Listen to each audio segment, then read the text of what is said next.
Madame Caméliane Toutoum, épouse Leclerc, ministre de l'Éducation nationale, chargée de la formation civique, après son échange avec le numéro 1 gabonais, basé sur le système éducatif, malgré son calendrier très chargé, a honoré à la clôture des consultations nationales pour un nouveau contrat de l'éducation au Gabon, tenu du 23 au 24 devant les invités de marque et partenaires à l'hôtel Boulevard. Ensemble réunis à Libreville, à l'hôtel Boulevard, du 23 au 24 juin 2022, dans le cadre de l'atelier portant consultation nationale sur la transformation de l'éducation, organisé par le ministère de l'Éducation nationale, avec l'appui des organisations internationales que sont l'UNESCO, l'UNICEF et le Bureau de la coordination des Nations Unies, reconnaissant le rôle indispensable de l'éducation dans le combat contre l'ignorance et la pauvreté, convaincu de ce fait que l'accès à une citoyenneté mondiale résiliente dépend des compétences et connaissances nouvelles de haut niveau, se félicitant des réformes curriculaires en cours axées sur l'inclusion, les environnements numériques, l'éducation à l'entrepreneuriat, l'éducation à la santé sexuelle et de la reproduction, l'éducation à la citoyenneté et à la paix, l'éducation à l'éco-responsabilité, l'éducation des adultes, programme issu de l'avenir en confiance, projet de société. Le président de la République, chef de l'État, son Excellence, Ali Bongo Ondimba, décliné dans le plan stratégique Gabon émergent et traduit par le plan d'accélération de la transformation en cours de mise en œuvre. 107 personnes ont participé aux travaux, soit 28% de femmes, 112% d'hommes. Avant l'entame des travaux en atelier, Madame Caméliane Toutoum Leclerc, ministre de l'Éducation nationale chargée de la formation civile, a procédé à la lecture du discours d'ouverture. Ensuite, M. Do Alphonse Mbongo, délégué national, a présenté le projet de consultation nationale sur la transformation de l'éducation.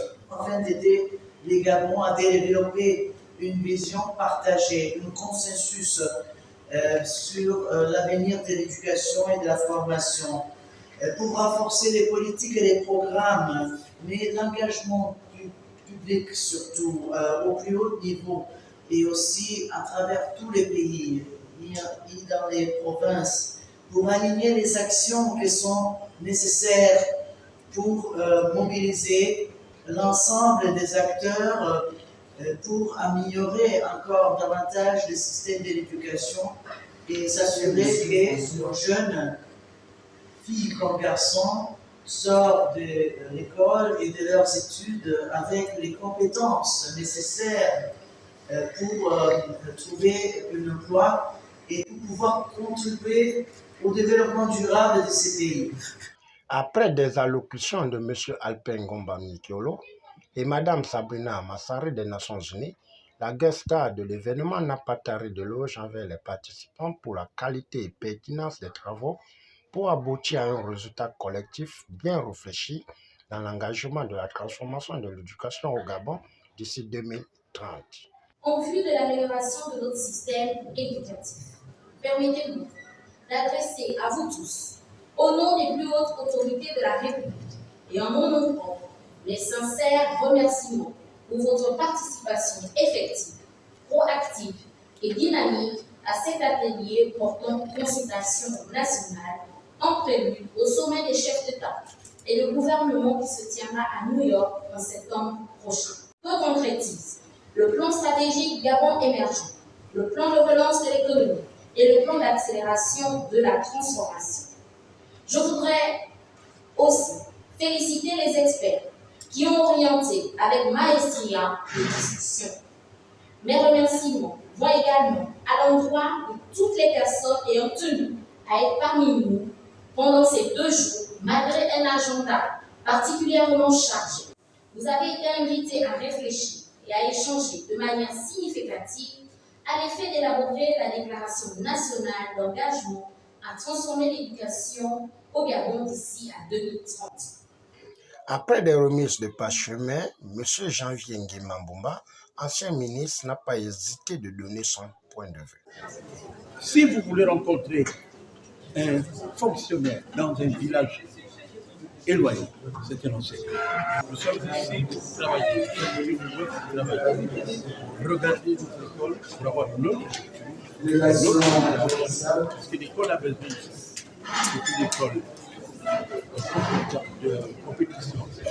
Nous avons besoin d'une école où les règlements ne seront plus les mêmes, où les acteurs seront formés, les finances vont être revues pour permettre à l'enseignant qui est à mon avis de bénéficier de certaines choses et de vivre pleinement son métier d'éducateur. Et l'enseignant cet artiste a besoin de moyens, a besoin d'être motivé pour avoir des résultats meilleurs. Nous ne pouvons que dire merci à Madame le ministre de l'Éducation nationale qui nous a tous réunis pour parler de notre école, une école qui a besoin de certaines